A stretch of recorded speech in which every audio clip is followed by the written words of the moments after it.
Hello everybody and welcome back to Mac User, and in this video we're going to go through how we install the public beta version of the new macOS 27.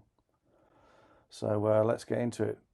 If you've been waiting to try out the new Siri AI, the revamped liquid glass design, or the powerful new shortcuts, you're in luck.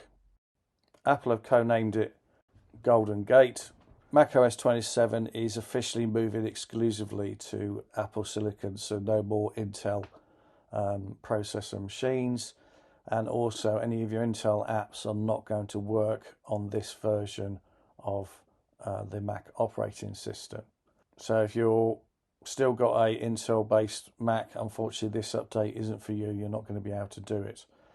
For anyone that's got an M1 chip or newer, including the MacBook Neo, so I've just done a video on the MacBook Neo and the costings with regards to that, you're good to go, so you can install the beta version of Mac. Before we start, there's a few things you need to be aware of. Number one, make sure you've backed up your machine using Time Machine or whatever cloud-based solution that you prefer. Make sure the machine is compatible, so it has to be a silicon-based machine, and I'd highly recommend that you use a secondary machine if at all possible. Please bear in mind that this is obviously a beta version, so it isn't going to be as clear-cut as the normal operating system. In short, try it at your own risk. So before we start, make sure we've done a backup. Once we've done that, we then need to go to Apple's website, so the beta.apple.com, and then sign in with your Apple ID. Once you've signed into the Apple ID, it will then register that machine, and then it'll allow you to do the software updates. Once you've enrolled the Mac, it will go back to System Settings, General, and then Software Update. The beta option availability will appear. You then select macOS 27 Golden Gate Public Beta, and you just click the download button, and away you go. This will take a significant amount of time to download. It will prompt for a restart, and then it will restart the machine, finish off the update, and then you just log back into the machine. There's a few observations you do need to be aware of.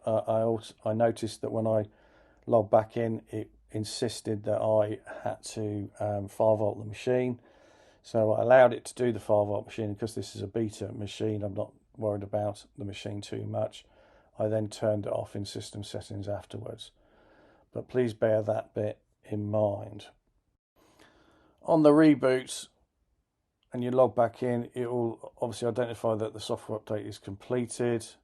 It obviously gives you the analysis icon, which will go away to Apple, so it will store the analysis of the crashes and the bits that work well, etc.